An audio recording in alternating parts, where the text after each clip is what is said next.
아멘. 할렐루야. 하나님은 저와 여러분을 사랑하십니다. 우리 하나님 좋으신 하나님이십니다. 전후 좌우를 바라보시면서 주의 이름으로 사랑합니다. 축복합니다. 환영합니다. 참 잘 오셨습니다. 네. 세상에서 아무리 잘 나가는 남자, 그 남자와 같이 사는 제일 예쁜 여자라도 가정, 부부 관계가 행복하지 않다면 진정한 행복은 없는 것입니다. 괴테가 한 말을 한번 기억했으면 좋겠습니다. 왕이나 농부나 시민이나 정치가든지 가정에서 행복을 느끼지 못하면 어디에서나 행복을 느끼길 기대치 마십시오 라는 말을 했어요. 왕이라는 권세자 아니면 일반 농부, 시민 또 정치인을 할지라도 가정에서 만약에 행복을 못 느낀다 그러면 천하 어디 가서도 내가 행복할 거라고 생각하지 말라는 겁니다. 하지만 가정이 행복하면요, 비록 힘이 들고 그리고 때로는 악조건을 만나도 살만 나는 인생으로 살아가게 되는 거죠. 자, 지난주도 같은 본문의 말씀을 읽었습니다. 가정의 행복은 부부 각자의 역할을 바로 알고 그 각자의 역할에 충실하게 되면 얼마든지 이 가정의 행복이 가능하다는 것을 배웠습니다.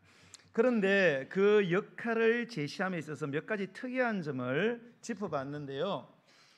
성경을 보면 가정의 질서상 남편이 머리가 됩니다. 우선하지만은 그러나 오늘 가정해 주시는 말씀에서 순서상 아내에게 먼저 권면의 말씀을 준다는 사실이 특이한 점이고요. 또 하나는 아내에게 주는 권면의 말씀이 무려 6절, 1절에서 6절인데 남편에게 주는 권면의 말씀은 7절, 한 절에 그치고 만다는 사실을 우리가 좀 주목할 필요가 있습니다. 이것은 하나님의 의도적인 그런 권면인데요. 왜 그렇게 의도하셨을까?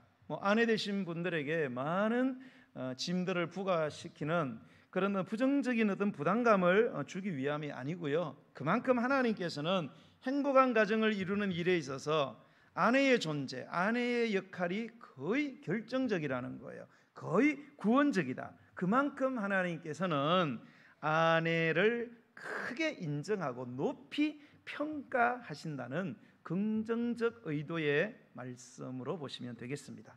자, 그러면 행복한 가정을 위한 아내의 역할의 알파와 오메가, 아내의 역할의 처음과 끝은 뭐냐? 한마디로 남편에게 순종하라는 것입니다.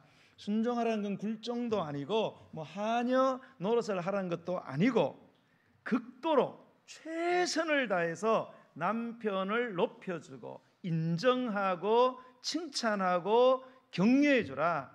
한마디로 당신이 최고다라고 이야기해 주라는 거예요. 예. 그러면 가정이 행복하게 된다는 거예요. 자, 그렇게 남편에게 순종할 때 남편에게 변화가 일어난다는 거예요. 어떤 변화가 일어나냐? 남편의 구원입니다. 이 구원은 우리가 영혼의 구원만 의미하는 것이 아니라 구원의 원초적인 의미, 위기에서 건짐받는 것. 그러니까 남편이 어떤 악조건이나 어떤 형편들 가운데 있을지라도 어떤 위기를 만나고 어려움을 만나더라도 그 위기에서 건짐받게 되고, 왜?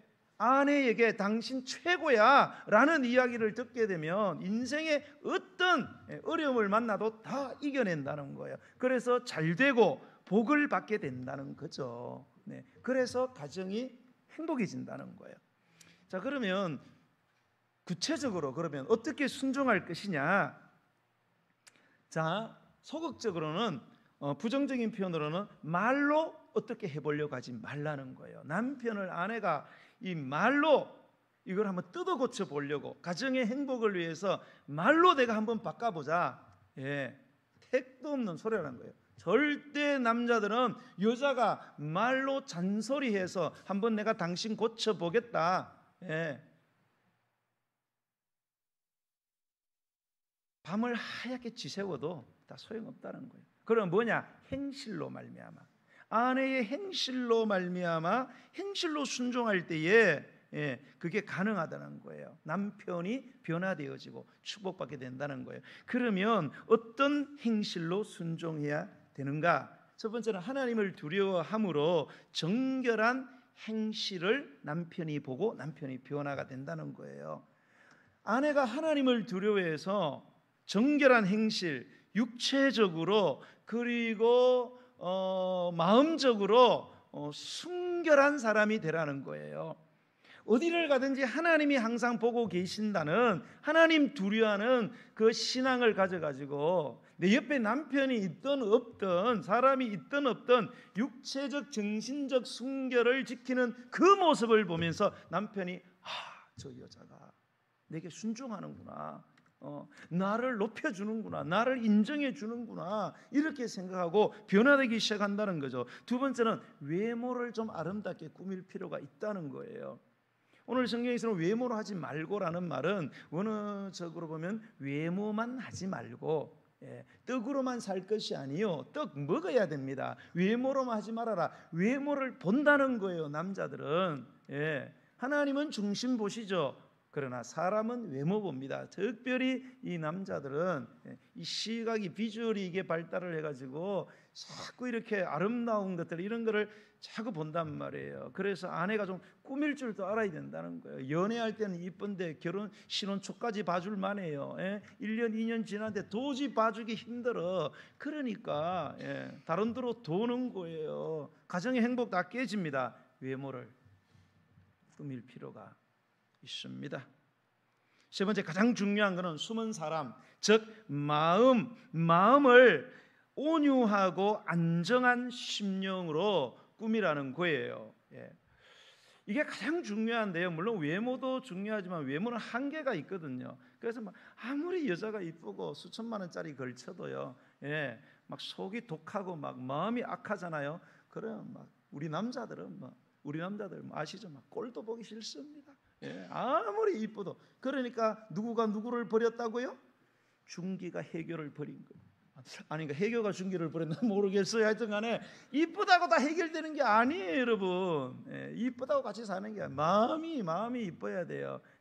온유한 마음 뭐냐? 온유한 마음, 남편의 태도나 요구에 뭡니까? 부드럽게 반응하는 기질입니다. 남편이 어떤 식의 태도와 요구를 하든지 그거를 부드럽게 받아들이고 부드럽게 반응하고 포용하는 그러한 기질이 필요하다는 거예요. 안정한 심령은 뭡니까? 어떤 일을 당하든지 무슨 일을 만나든지 끝까지 남편을 믿어주고 신뢰하고 도와주려고 하는 기질을 의미하는 거예요. 한두 번 실수할 수 있어요. 엉망진창일 수 있어요. 그래도 당신은 최고야.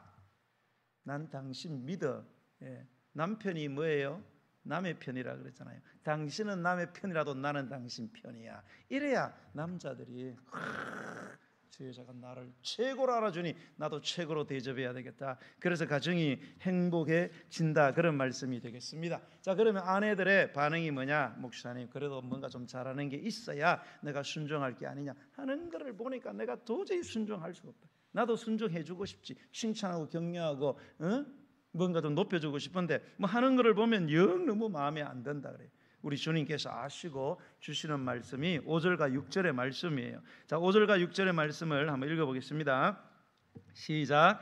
전에 하나님께 소망을 두었던 거룩한 부녀들도 이와 같이 자기 남편에게 순종함으로 자기를 단장하였나니 사라가 아브라함을 주라 칭하여 순종한 것 같이 너희는 선을 행하고 아무 두려운 일에도 놀라지 않으면 그의 딸이 된 것이니라. 아멘. 자, 전에 구약에 나온 이야기를 하는 거예요. 하나님께 소망을 뒀어요. 거룩한 부녀들, 하나님을 잘 믿는 구별된 아내들, 그 아내들도 이와 같이 자기 남편에게 순종함으로 자기를 단장을 했다는 거예요. 정말로 예수님 잘 믿는 여자들은 남편에게 순종하게 돼 있다는 거예요. 그 중에 한 사람을 소개합니다. 그게 바로 6절 나오는 사라예요. 사라의 남편은 누구예요? 아브라함이죠. 아브라함. 그런데 이 사라가 어떻게 순종함으로 이렇게 자기를 단장을 했느냐? 사라가 아브라함을 뭐라고 칭하여 순종했다 그랬어요? 주라. 주가 뭡니까? 주인님 그런 뜻이에요. 그러면 사라가 아브라함을 보고 주인님 이렇게 불렸다는 거예요. 그러면 사라 자신은 누구예요? 노예지요, 노예. 예. 노예가 주인에게 하듯이 주인님. 여러분, 노예는 뭐예요? 노예는 첫 번째 자기 뜻이 없어요. 자기 의견 없어요. 자기 재산 없어요. 예. 자기 꿈도 없어요. 모든 것은 주인의 꿈, 주인의 비전, 주인의 모든 것이 곧 자기의 거예요. 내 건 없어요. 여러분, 사라도 여자예요. 여자도 여자의 인생이 있죠. 그럼에도 불구하고 사라는 자기 인생, 자기 주장, 자기 무슨 권리 이런 거를 내세운 것이 아니고 마치 노예가 주인에게 하듯이 주님 이렇게 순종함으로 뭡니까? 자기를 단장을 했다는 거예요. 그래서 보니까 너희는 선을 행하고 아무 두려운 일에도 놀라지 아니하면 그의 딸이 된 것이라. 그래서 사라의 행실을 보면 그가 아브라함에게 선을 행했다는 거죠. 아무 두려운 일에도 놀라지 않았다는 거예요. 선을 행했다는 것은 뭐예요? 안가품하지 않았다 이거예요. 남편이 자기 자신에게 무례하게 대하거나 아니면은 부당하게 대하는 것이 있어도 뭐예요? 거기에 대해서 끝까지 선을 행했다는 거예요. 두고 보자. 네가 나를 이렇게 골탕 먹여? 그럼 네 인생 잘 되는가 보자. 그리고 아내가 탁 칼날을 갈고 있다가 밥도 안 해주고 막 커피에다가 침 뱉고 주고 뭐 이런 거 안 했다는 거예요. 선을 행했다는 거예요. 그리고 아무 두려운 일에도 놀라지 않았다는 거예요. 정말로 남편 때문에 살아가는 게 너무너무 두려워 불안해. 그래도 놀라지 않았다는 거예요. 당신은 왜 이런 식으로 이 자리에서 나를 놀래키고 내 인생을 이렇게 힘들게 하느냐? 그렇게 하지 않았다는 거예요. 끝까지 믿고 보필했다는 거죠. 그러니까 안가품하지 않았다. 선을 행했다는 것은 온유한 마음을 가졌다는 거고, 아무 두려운 일에도 놀라지 않았다는 것은 안정한 마음을 그녀가 가졌다는 거예요. 그럼 우리는 이런 생각을 주죠. 야, 아브라함이 되게 잘했나 보다. 얼마나 잘했길래 막 아내가 주님이라고 부르고 어떤 일이 있어도 항상 선만 행하고 어떤 두려운 일이 있어도 놀라지도 않고 막 끝까지 믿어주고 그렇게 했겠는가? 아브라함이 엄청 잘했나 보다. 그렇게 생각할 수 있어요. 그러나 우리가 성경에 보면 이 아브라함이라는 인물은 아주 형편없는 사람이에요. 뭐 그가 구원받을 때부터 그가 원래 우상 숭배하는, 물론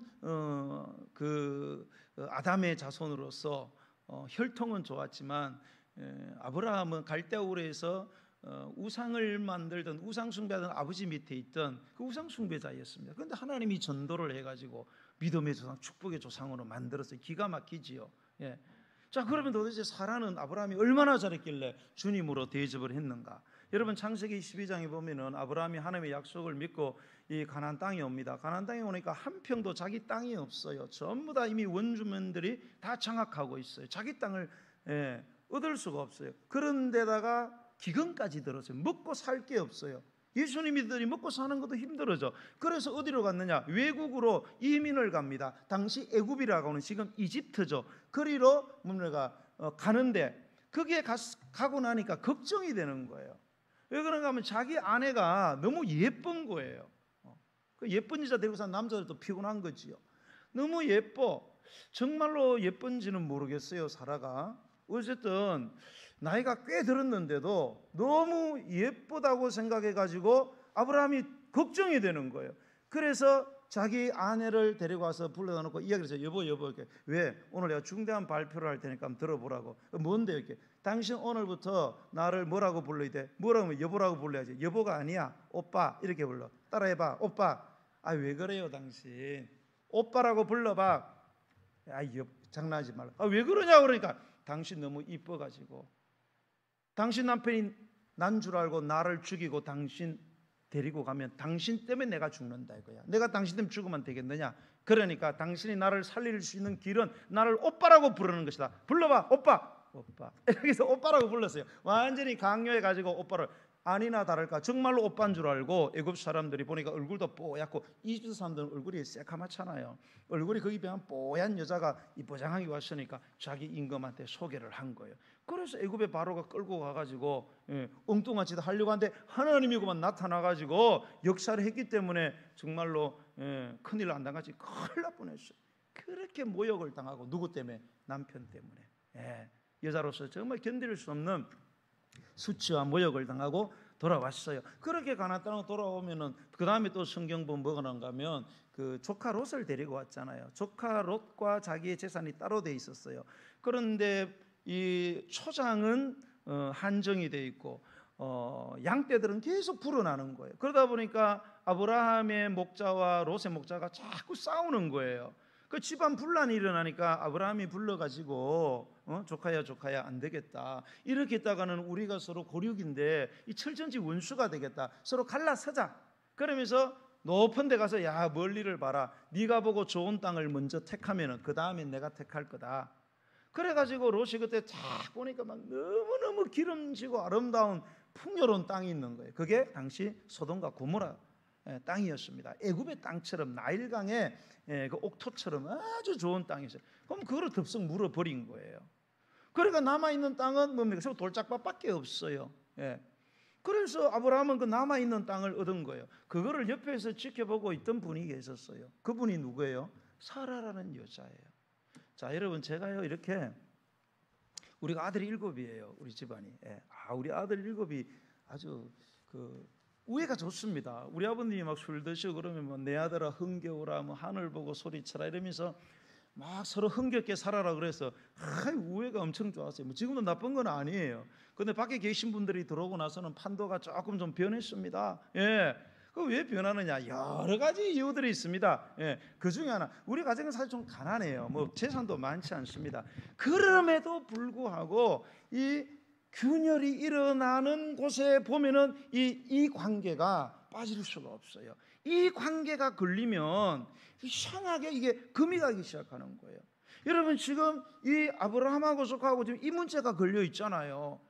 어디다가 사업터를 정할 거냐, 장소 좋은 거 잡아라. 그런데 아브라함이 삼촌이니까 기득권이 있잖아요. 그럼 자기가 먼저 구하면 될 텐데, 조카 보고 네가 먼저 하라고. 형제들끼리 형님이 좀 더 가져가라고. 네가 가져가 동생. 근데 옆에서 보는 여자들은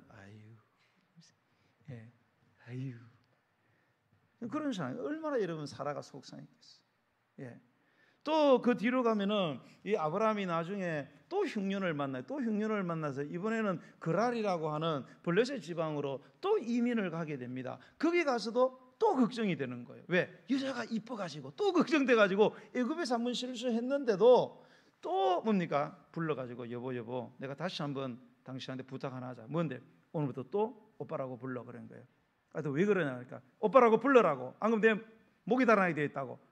그래서 오빠라고 또 불러냈다가 정말로 오빠인 줄 알고 또 거기에 그랄에 있는 아비멜렉이라는 왕이 자기 아내 데려가가지고 또 엉뚱한 짓 하려는 것을 하나님이 막아줘가지고 또 온갖 수치와 모욕을 당하고 또 돌아오게 되었습니다.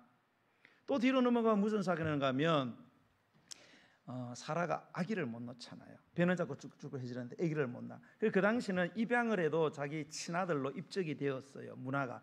그래서 사라에게 몸종이 있었어요. 하갈이라는 애굽 출신의 몸종이 있었는데 이 젊은 여자애를 자기 남편에게 집어넣은 거예요. 그래서라도 아기를 가져서 대를 잇자 그렇게 했어요. 정말로 아기가 나온 거예요. 아기가 나와서 애가 크는데 문제는 뭐냐? 아기를 가지게 되니까 하갈이 자기 여주인 사라를 멸시하기 시작한 거예요. 애도 못 놓는 게 뭐 여자야 이러면서 자꾸 안방으로 쳐들어오는 거예요. 그런데 아브라함은 아무 소리도 안 하는 거예요. 계속 멸시를 당하는 거예요. 너무 속상한 거예요. 그래서 막 아브라함이 가지고 막 계속 볶아대는 거예요. 저 여자 안 쫓아내면 나 막 죽어버리겠다고. 그래서 할 수 없이 아브라함이 하갈을 쫓아냅니다. 이스마엘하고 어린아이를 딸려 보내요. 근데 보냈다가 갈 데가 없으니까 다시 돌아와요. 다시 돌아오니까 아브라함이 또 덥석 받아주네. 한번 쫓아내면 내보내야 되잖아요. 또 받아주는데 그 다음부터 13년 동안 아브라함이 그 몸종의 아들 이스마엘하고 13년 동안 얼마나 그 아들을 사랑했는지 성경에 보면요, 그 13년이 아예 기록에 없어요. 성경에. 엄청난 일이죠. 완전히 그게 빠져버렸어요. 그러면 이스마엘에게만 빠졌겠어요? 하갈에도 빠져가지고 그냥 안방으로 불러들이고 이런 막 짓을 안 했겠습니까? 그거를 여러분 바라보고 사라가 얼마나 속이 타들어갔겠어요. 마음고생이 얼마나 심했겠습니까? 결정적인 것, 창세기 22장에 오면은 하나님이 아브라함에게 아브라함아 네가 나를 정말로 사랑하냐? 사랑하지요. 그래? 그러면 네 자식을 한번 죽여서 나를 번제물로 한번 드려봐라. 밤에 나타나고 네 아들을 번제물로 드려라 그래. 그날 밤에 환상 보고 그 다음날 새벽에 자기 아내하고 의논 한마디 안 하고 애 데리고 종 몇 명 데리고 떠나버린 거예요. 모레아산으로 애 잡으러. 여러분, 우리 엄마들이, 여자들이 다른 거는 다 포기할 수 있잖아요. 근데 뭐가 포기가 안 돼요?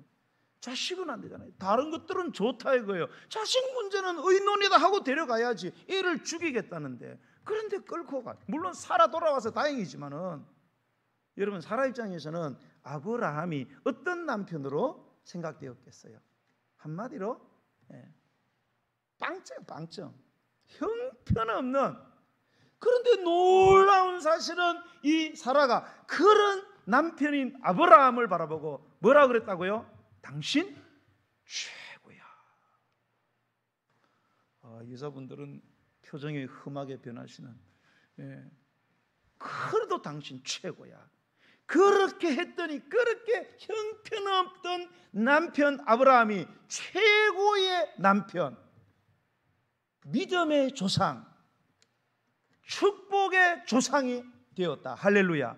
그러니까 그 옆에 있던 여자도 자동적으로 뭐예요? 축복의 조상, 믿음의 조상의 아내가 된 줄로 믿으시기 바랍니다. 그게 그의 딸이 된 거라라는 말씀의 의미가 되는 것입니다. 여러분, 이처럼 성경은요, 잘하는 남편, 나에게 잘해주는 잘난 남편만이 아니라 형편없는 남편일지라도 사라처럼 남편에게 순종하면, 그럼에도 불구하고 당신은 최고야 라고 하면 언젠가는 그 형편없던 남편이 최고의 남편이 되고 만다는 사실을 믿으시기를 축복합니다. 자, 오늘은 행복한 가정을 위한 이제 남편의 역할에 대해서 말씀을 드리겠습니다. 7절 말씀 보시겠습니다. 7절 시작. 남편들아, 이와 같이 지식을 따라 너희 아내와 동거하고 그를 더 연약한 그릇이요 또 생명의 은혜를 함께 이어받을 자로 알아 귀히 여기라. 이는 너희 기도가 막히지 아니하게 하려 함이라. 아멘. 자, 이 본문이요, 이 구조상 이 상당히 복잡한 이게 본문입니다. 우리가 어떤 문장의 의미를 파악하기 위해서는 이제 두 가지를 골라라 그러면 주어하고 동사예요. 이 문장의 주체가 누구냐, 그리고 그 주체가 행하는 일이 뭐냐, 동사, 주어 동사를 일단 골라야 돼요. 영어 번역도 똑같아요. 주어 동사를 일단 고르고 시작에 들어가야죠. 자, 여기서 주어는 남편들입니다. 남편들. 그러면은 중요한 주동사에 해당되는 두 동사가 있습니다. 그런 남편의 역할을 의미하는데요, 남편의 역할 두 가지를 보여주는 동사 두 개. 첫 번째는 동거하라는 거예요. 너희 아내와 동거하라. 동거하라는 동사. 두 번째는 귀하게 여겨라라는 동사입니다. 이 두 동사는 남편의 두 가지의 역할을 요약하고 있어요. 남편에 되는 역할 첫 번째 뭐예요? 동거할 것. 누구와? 아내와 동거할 것. 두 번째는 귀하게 여기라. 누구를? 아내를 귀하게 여기라는 거예요. 자, 그런데 이 두 가지의 중요한 역할을 수행하기 전에 먼저 선행해야 할 것이 있어요. 먼저 해야 될 게 있는데 그게 뭔가 하면 알라는 거예요. 알아야 된다는 거예요. 알아야 알아서 동거하고, 알아야 알아서 귀하게 여겨라, 그렇게 되는 겁니다. 그래서 오늘 본문에 보면 지식을 따라라는 말이 있고 뒤로 넘어가면 알아 이런 말이 있는 게 거기에 있는 거예요. 지식을 따라 알아 이 말은 뭔가 하면 아내에 대한 명확한 지식, 그래서 아내에 대한 확실한 이해를 가지고 아내를 잘 이해하고 그래야 비로소 아내와 동거가 가능하고 그리고 귀하게 여기게 되어서 행복한 가정이 될 수 있다.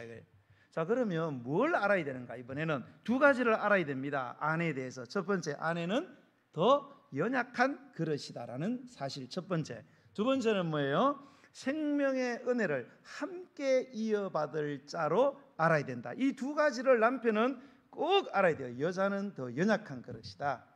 두 번째는 생명의 은혜를 함께 이어받을 자다. 자, 그러면 첫 번째, 더 연약한 그릇. 자, 이게 나오는 그릇이 나옵니다. 뭐 그릇 아시죠? 이런 것들이 이제 그릇이죠. 내용물을 담는 도구. 그러나 성경에는 그런 문자적인 의미 말고 영적인 의미로 그릇을 많이 사용했어요. 그 그릇의 의미는 하나님의 영광을 위하여 쓰여지는 도구, 그런 사람, 그런 존재, 그걸 그릇이라 그러죠. 큰 집에는 큰 그릇 있고 작은 그릇 있고 큰 그릇 있고 은그릇 있고, 그리고 바울을 택할 때도 내가 이방인을 위하여 택한 나의 그릇이라, 이방인을 위해서 내가 크게 사용할 그러한 존귀한 그릇이다. 그래서 하나님의 영광에 존귀하게 쓰여질 그런 위대한 존재, 그거를 그릇이라 이렇게 이야기를 했습니다. 자, 여자가 그렇다는 거예요. 아내가, 여자인 아내인 여자가 하나님의 영광을 위하여 존귀하게 쓰임받을 그런 존재라는 거예요. 당시로는 이거는 엄청난 혁명적인 발언입니다. 혁명적인 메시지다 이렇게 볼 수 있어요. 왜냐하면 당시에 이 여자 아내들의 존재는 뭐냐? 남편에게 부속된 존재, 남편의 소유물 이렇게 생각되었어요.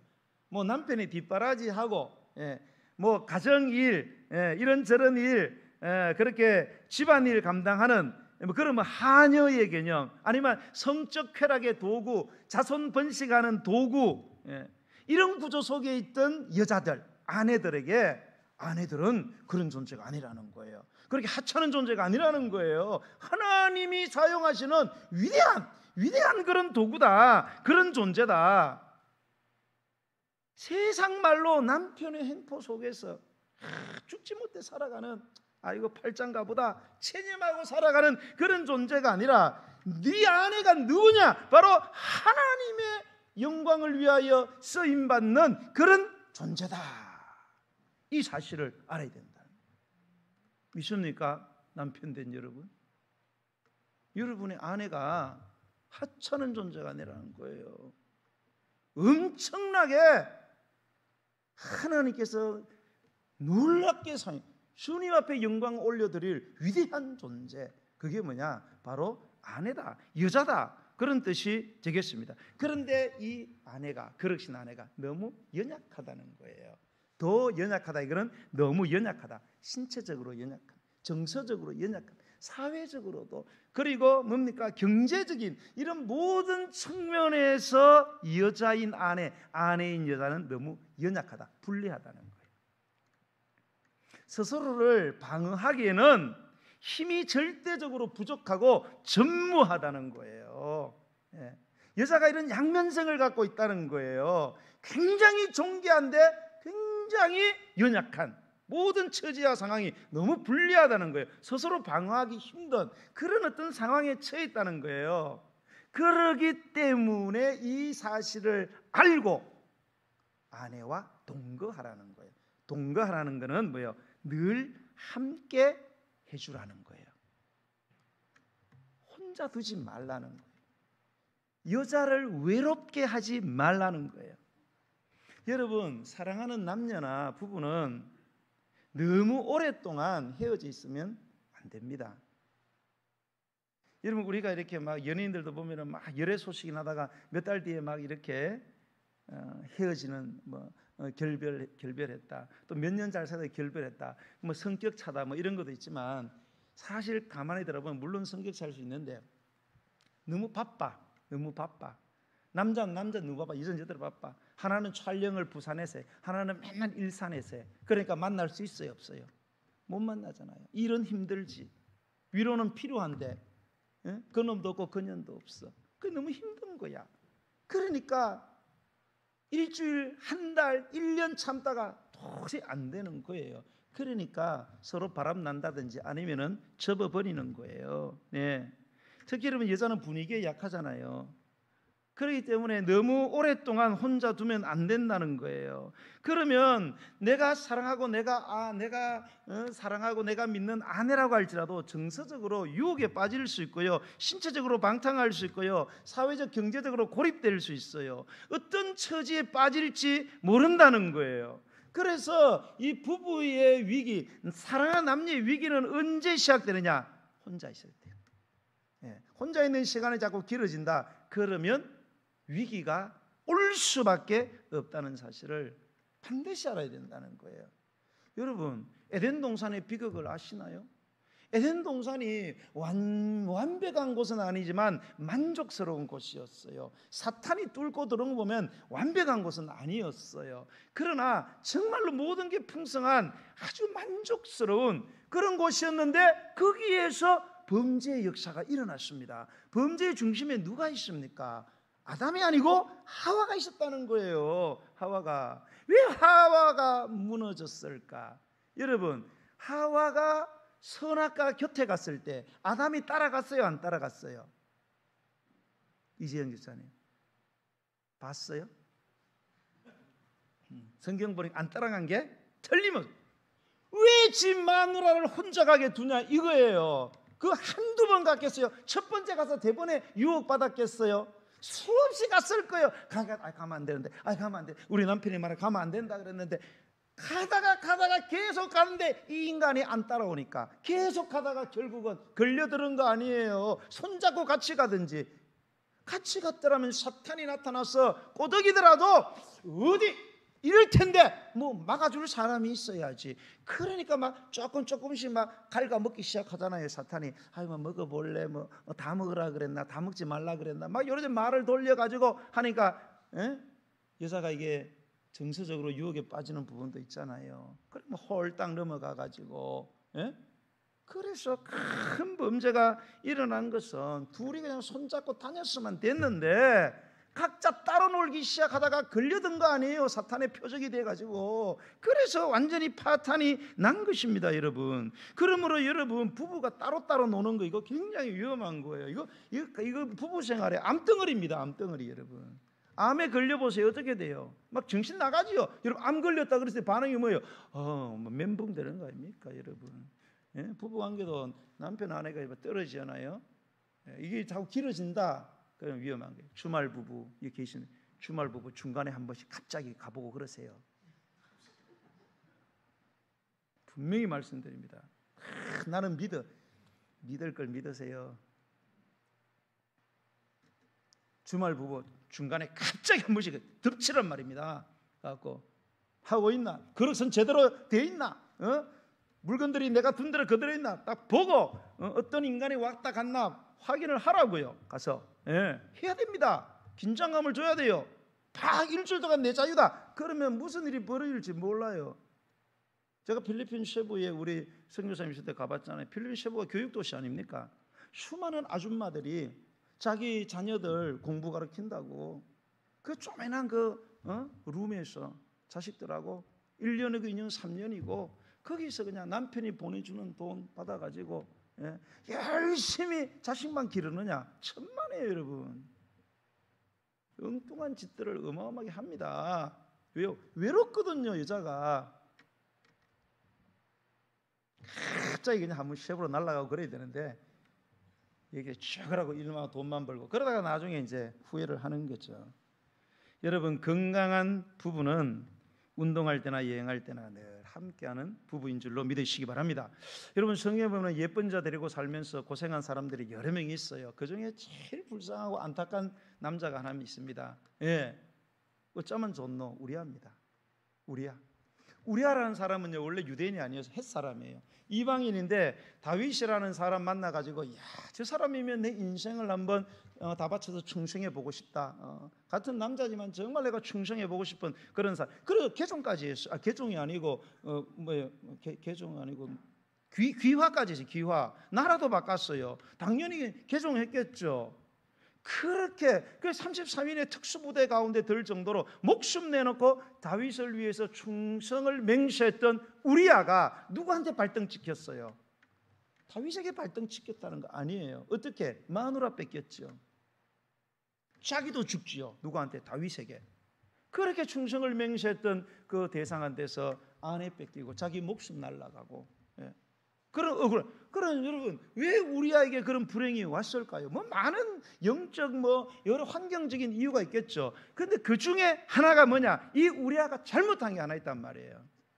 내 여자가 너무 이쁘면 단도리를 해야 될 거 아니에요. 예? 그게 뭐예요? 최소한 같이 있어줘야 된다 이거예요. 자주. 물론 군인이니까, 직업 군이니까 자주 있어줄 수는 없어요. 그래도 전쟁할 땐 하더라도 집에 왔을 때는 뭐예요? 신세계 데려가서 옷을 사주고 롯데 데려가서 신발 사주고 이렇게 하면서 같이 있으면서 뭘 좀 해줘야 되는데 이 인간이 이거를 못한 것 같아. 내가 딱 보니까 와서도 잠이나 자고 내가 봐서는 분명히 이런 인간이었어요.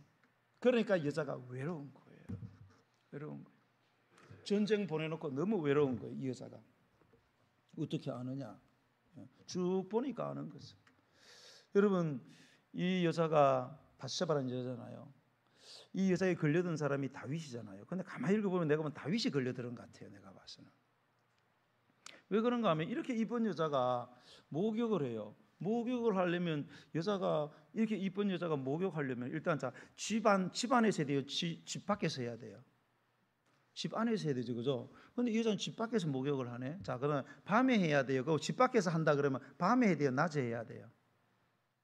몰라요? 밤에 해야지, 밤에. 근데 이 여자는 밤도 안 되고 아직도 해가 아직도 남아 있는데 이 저녁이 되어 가려고 하는 저녁이 되어 가도 황혼 무릎에 보일 건 다 보이잖아요. 아니 좀 더 깜깜함만 나와 가지고 다라에다가 물 받아 놓고 목욕을 해야지. 이 여자가 아직도 해가 비치고 있고 안도 아니고 바깥에 나와서 실오라기 하나 걸치지 않고 거기에서 그런 목욕하면 바라보는 다윗은 어쩌란 말입니까?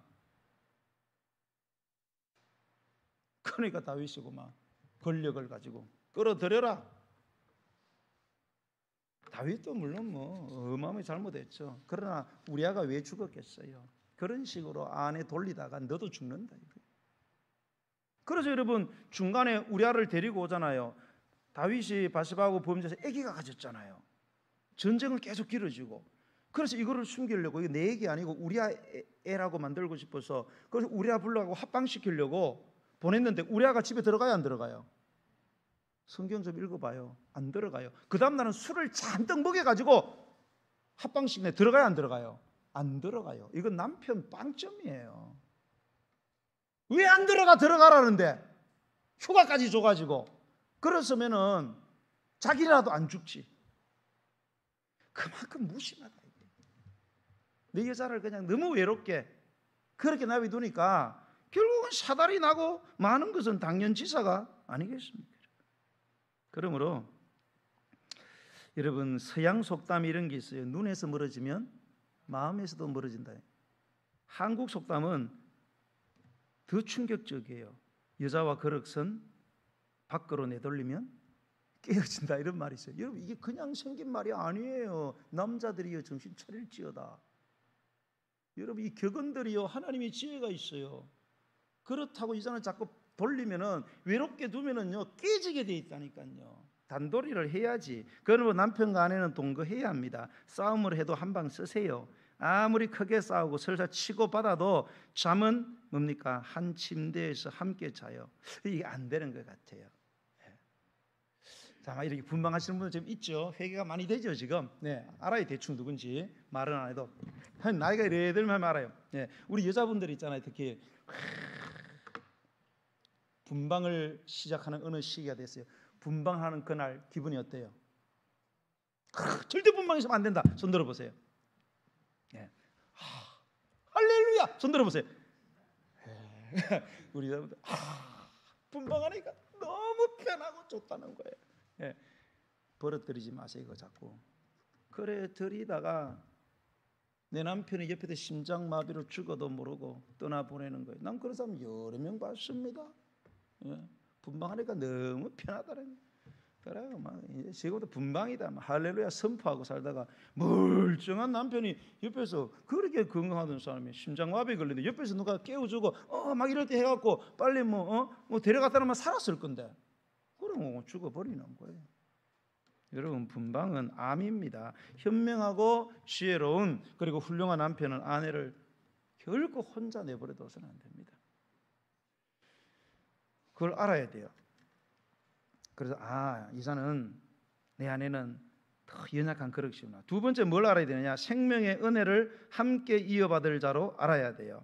아까 말했죠. 그릇은 축복을 담는 도구입니다. 그런데 아내만 그릇이 아니에요. 남편도 그릇입니다. 자, 더 연약한 그릇이다. 남편보다 더 연약하다. 남편도 그릇이라는 말이잖아요. 그죠? 남편도 그릇, 아내도 그릇, 그런 말이에요. 근데 두 개의 그릇을 의미하는 게 아니고 하나의 그릇이에요. 남편 아내는 한 몸이잖아요. 그죠? 예, 그릇이 있다면은 아내 그릇 있고 남편 그릇이 있는 게 아니고 그릇의 반은 아내고 반은 남편이다. 그런 뜻입니다. 그런데 이 그릇이 생명의 은혜를 함께 이어받을 자예요. 생명의 은혜는 생명의 하나님이 되시는, 하나님이 허락하시는 그 은혜, 하나님 주시는 축복, 어마어마하잖아요. 놀라운 축복이죠. 이 축복을 받는 그릇인데 이게 부부라는 거예요. 그런데 이 반반으로 이 그릇이 나누어져 있어요. 그런데 남편이라는 이 그릇의 남편이라는 반은 되게 강하다는 게 잘 안 깨어진다는 거예요. 그런데 여자는 이 반의 그릇의 반을 찾는데 이게 너무 약하게 돼 있다는 거예요. 그러니까 이게 약하니까 잘 깨어진다는 거죠. 예. 이 그릇은 하나님의 축복을 받는 이 도구인데, 부부라는 것은 하나님의 축복을 받는 그런 도구인데 이게 반은 강한데 반은 약하다는 거예요. 그런데 이게 문제는 반이 깨어졌을 때가 문제라는 거예요. 이쪽에 반쪽은 잘 안 깨어져. 근데 이쪽에 있는 반은 잘 깨어진대. 근데 이 반이 깨어졌어. 깨어지면은 이 그릇은 어떻게 되는 거예요? 쓸모가 없는 거예요. 반 깨졌으니까 반절을 담는다는 게 아니죠. 여러분, 그릇 반절 깨지면 반절 담으려고 써요? 버려요? 버리잖아요. 아내가 깨어져 버리면 다 깨어져 버린 거예요. 반이 남아있는 게 아니고 다 깨어져요. 그래서 담을 수가 없어요. 아내가 그런 존재라는 거예요. 아내가 깨지는 순간 내 인생 파탄 난다는 거예요. 하나도 건질 게 없다는 거예요. 어떤 사람은 아내 죽으면 세장 가자 그러는데, 예, 물론 하나님의 뜻 가운데, 예정 가운데 또 세장가 가실 분들은 가셔도 돼요. 예, 그러나 그거는 어쩔 수 없는 상황이고, 예, 어떤 분들은 의도적으로 타서 먹이고 이래가지고 보험금 타고 또 가시려고 하는 분들이 있는데 그거 자기 목숨 끊는 겁니다. 예, 그거 인생의 그릇 완전히 박살나는 거예요, 여러분.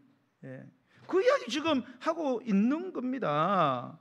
하나님이 아무리 축복을 주셔도요, 이 아내에 대한 부분, 아내가 연약한 그릇이고, 그리고 하나님의 생명의 은혜를 함께 이어받을 공동상속자인 줄 알고 귀하게 여기라는 거예요. 귀하게 여기라는 건 단순히 아끼라는 뜻을 넘어서고 존경하는 차원으로 대해주라 이 말입니다. 존경하는 차원. 보통 존경은 이렇게 아래 사람이 높은 사람을 바라보는 게 존경이잖아요. 그죠? 위에 사람 밑에 사람을 사랑해주고 밑에는 존경하고, 예, 그 정도로 아내를 귀하게 여기라는 거예요.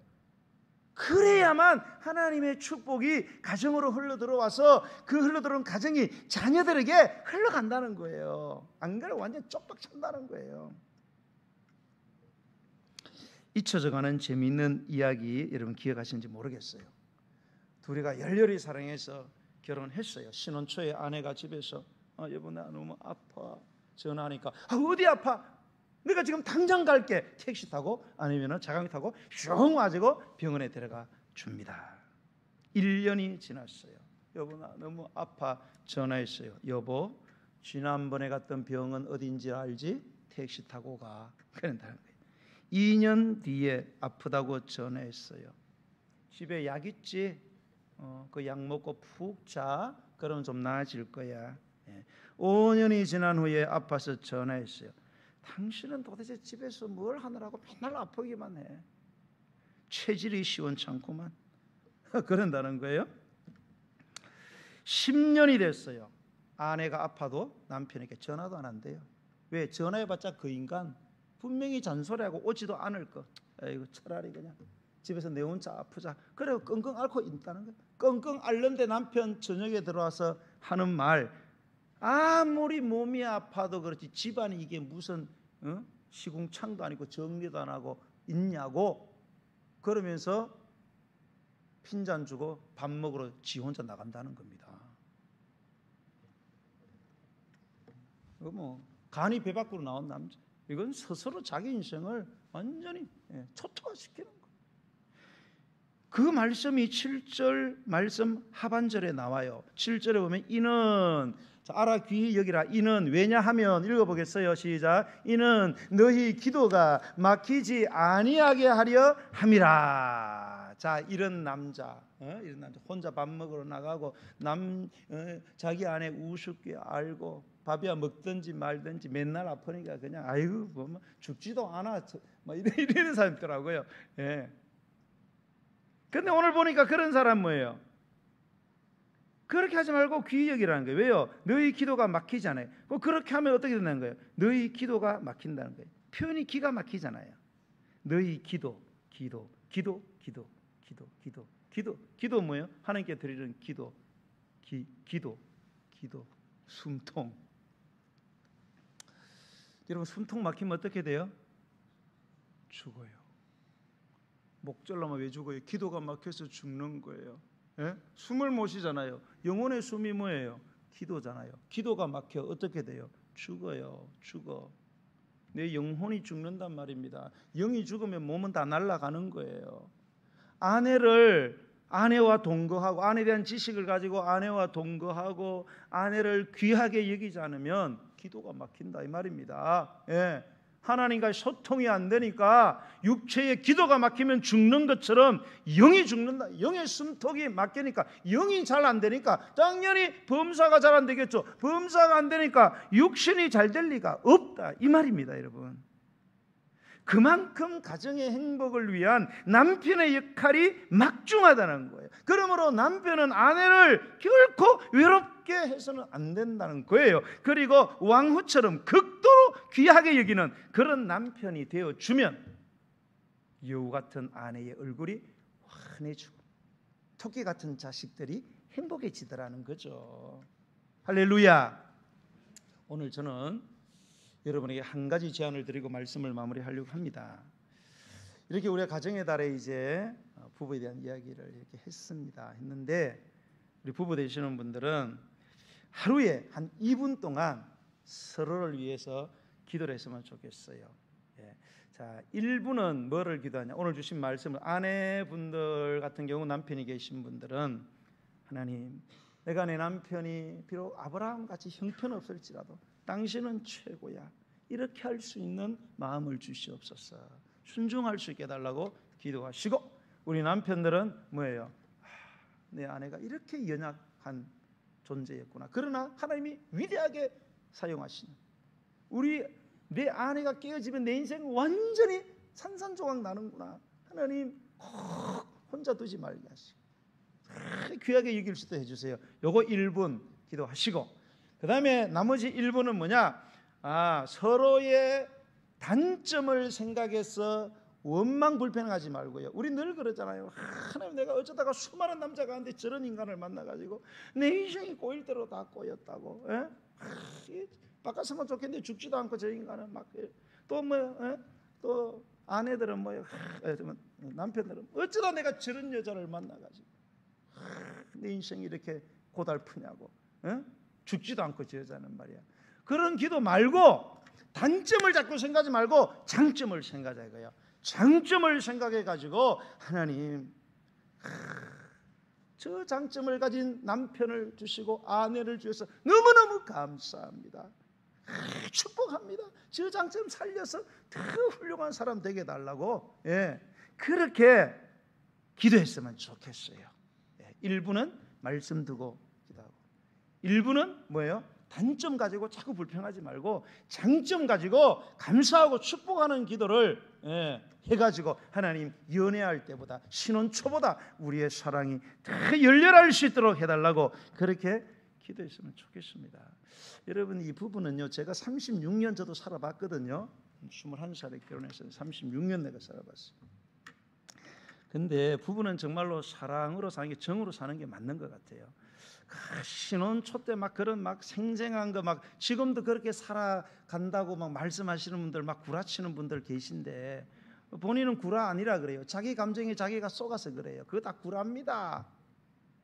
더 이상 그런 호르몬이 안 나온다 그러잖아요, 의학 박사들이. 부부는 정으로 사는 거예요. 무슨 정? 불쌍히 여기는 마음으로 사는 겁니다. 에?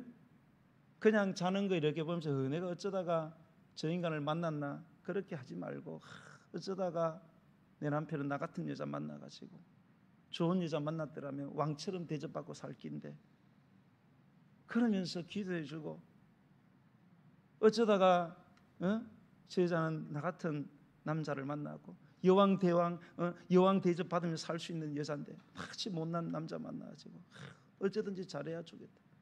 그리고 긍휼히 여기는 마음으로 기도하며 살 때 하나님이 주시는 행복한 가정이 될 줄로 믿습니다. 네. 우리 찬양 드리면서 준비하신 예물을 하나님께 드리겠습니다. 570장 찬송 드리시겠습니다. 주는 나를 기르시는 목자여.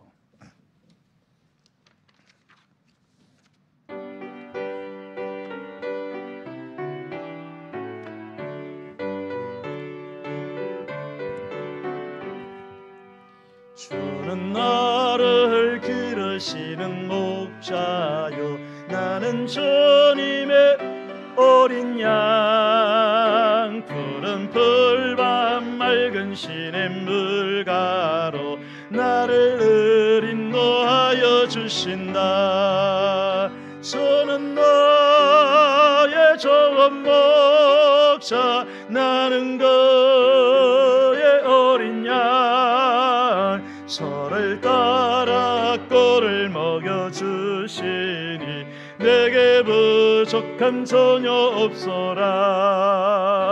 예쁜 새들 노래하는 아침과 노을 뵙게는 고운 황혼에 사랑하는 나의 목자 음성이 나를 언제나 불러주신다. 주는 나의 좋은 목자, 나는 그의 어린 양. 저를 따라 꼴을 먹여주시니 내게 부족함 전혀 없어라.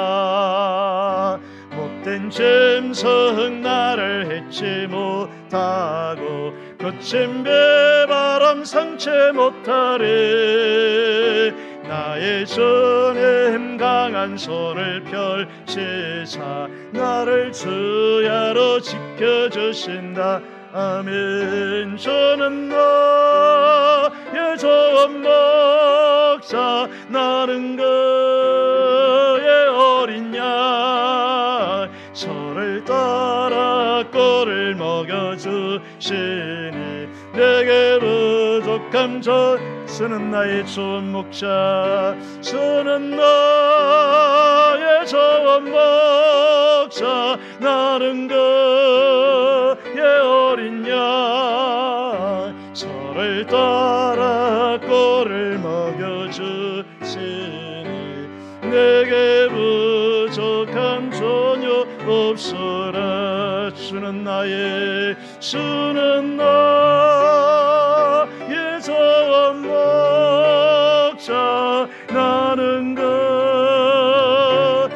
어린 양. 저를 따라 꼴을 먹여주시니 내게 부족함 전혀 없어라.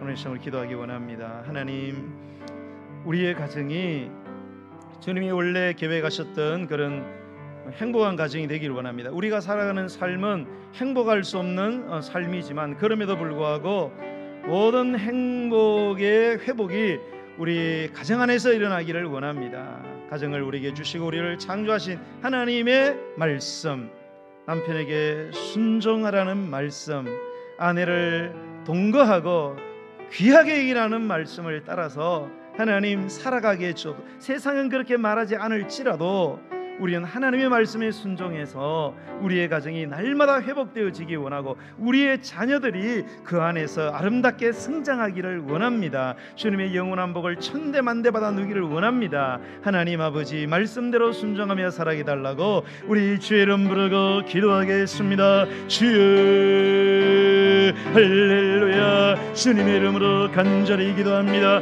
우리의 가정이 오늘날 너무나 많이 깨어지고 파편화되어져 가고 행복이 아니라 불행의 산지가 되어가고 있는 이 시대에 하나님 아버지, 우리 믿는 자들의 가정이 말씀대로 순종해서 회복되어지기 원합니다. 그 아름다움과 가치와 능력과 의미를 새롭게 아버지 하나님 맛보기를 원합니다. 오직 가정을 허락하시고 우리 인간을 창조하신 하나님의 절대 진리의 말씀, 남편에게 순종하라는 말씀, 아버지 말로서가 아니라 행실로 순종하는, 하나님을 두려워하여 정결하게 행동을 하며 외모를 아름답게 때로는 꾸미며 마음의 온유한 마음과 안정한 마음으로 남편에게 순종하는 마음을 아버지 하나님 우리 알토교회 사랑하는 성도들에게 허락해 주시기를 원합니다. 내게 있는 여자 아내가 참으로 나보다 더 연약한 것이요 하나님의 생명의 늘 함께 이어받을 공동상속자인 줄 알고 아버지 하나님이여 혼자 외롭게 버려두지 말고 항상 함께 할 수 있는